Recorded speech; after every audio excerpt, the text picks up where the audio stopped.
দেখতে পাচ্ছেন বাঁধ ভেঙে কিরকম বিপত্তি বালুরঘাটে। আত্রেই নদীর ওপর বাঁধ ভেঙে গিয়েছে এবং 2 বছর আগে তৈরি হওয়া এই বাঁধ ভেঙে কিভাবে জল ঢুকছে সেই ছবি আপনারা দেখছেন। বাঁধের গেট বন্ধ থাকায় পাশের ওয়ালের ফুটো দিয়ে ঢুকতে শুরু করে জল।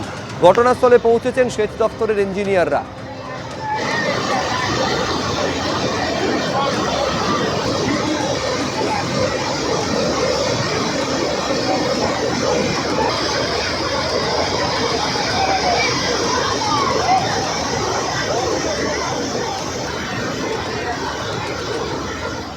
ট্রেনের এসি কামরাতেই চরম হেনস্থার অভিযোগ বাঙালি যাত্রীদের। শিপ্রা এক্সপ্রেসের এসি কামরাতে এই ঘটনা ঘটেছে। উত্তরপ্রদেশের ট্রেন ঢুকতে এসি কামরায় হুড়মুড়িয়ে ঢুকে পড়ে ভিড়। প্রতিবাদ করলে মারধর করা হয় বলে অভিযোগ।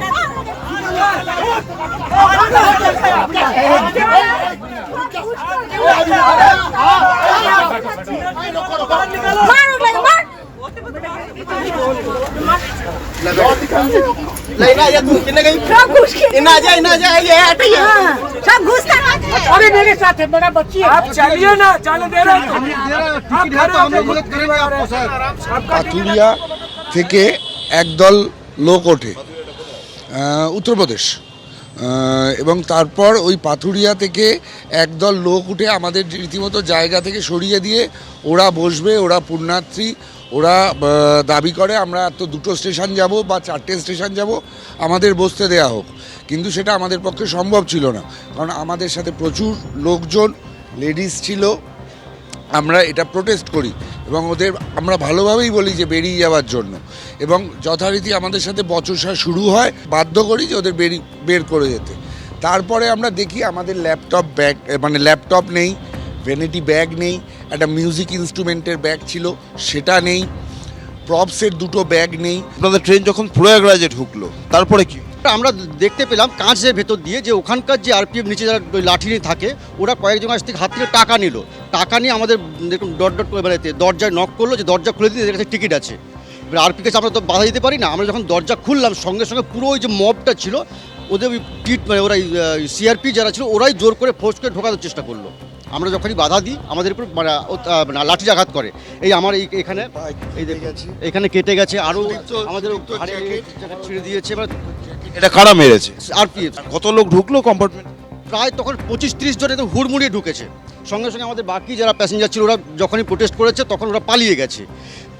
গিয়ে কিন্তু ক্ষান্ত হয়নি। ঠিক কিছুক্ষণ বাদে তখন প্রথম ছিল 2জন আরপিএফ ছিল, আবার ওরা একটা বড় টিম নিয়ে মাইক, যেটা অ্যানাউন্স যে মাইক হয় সেই মাইক নিয়ে ঢুকলো, আমাদেরকে থ্রেট করা শুরু করলো এবং ওকে ঘাড় ধাক্কা দেওয়া শুরু করলো। আপনাদের সাহস কে দেয়, কে রাইট দেয় যে আপনারা টিকিট চেক করবেন, এই করবেন। তখন আরপিএফ ওকে যখন ধাক্কি দিতে গেছে তখন আমি আবার এগিয়ে গেছি যে আপনি কি বলছেন, আমাদের প্রোটেকশন তো আমাদের, আপনারা যখন নেবেন না তো আমাদের নিতে হবে। পেমেন্টের বাইরের অংশটা মানে দুদিকের বাথরুমের অংশটা ওরা অকুপাই করে নেয় এবং বাথরুমের ভেতর ওরা বসে পড়ে। আমাদের আর বাথরুম যাওয়ার কোনো উপায় ছিল না। তারপর থেকে 139-এ কমপ্লেন করেছি। কমপ্লেনটা ট্র্যাক নাম্বার আমাদের পাঠিয়েছে, এই যে রেল রেফারেন্স নাম্বার পাঠিয়েছে। তারপরেই খানিকক্ষণ পর SMS এসছে ক্লোজড। কে এলো, কেন ক্লোজড হলো বুঝতে পারছি না। বাংলার দমদমের একটি নাট্য দল, তাদেরকে যেভাবে ট্রেনে হেনস্থা করা হয়েছে সেটা অত্যন্ত আপত্তিকর। আমরা বিস্তারিত খোঁজখবর নিচ্ছি। দমদমের বিধায়ক, মাননীয় মন্ত্রী, নাট্যকার ব্রাত্য বসুও গোটা ঘটনায় উদ্বিগ্ন এবং তিনিও সমস্ত খোঁজখবর নিচ্ছেন।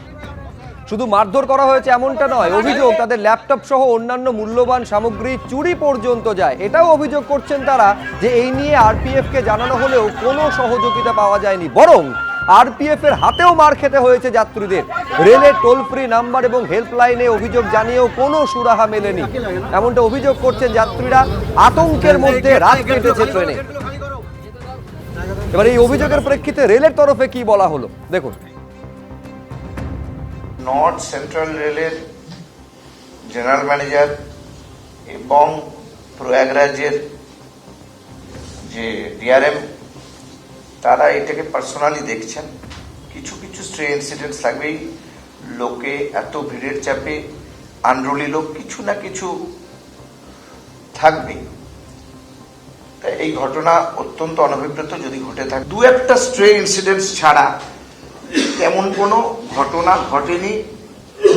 লোকে নির্বিঘ্নে চান করে ফিরছেন।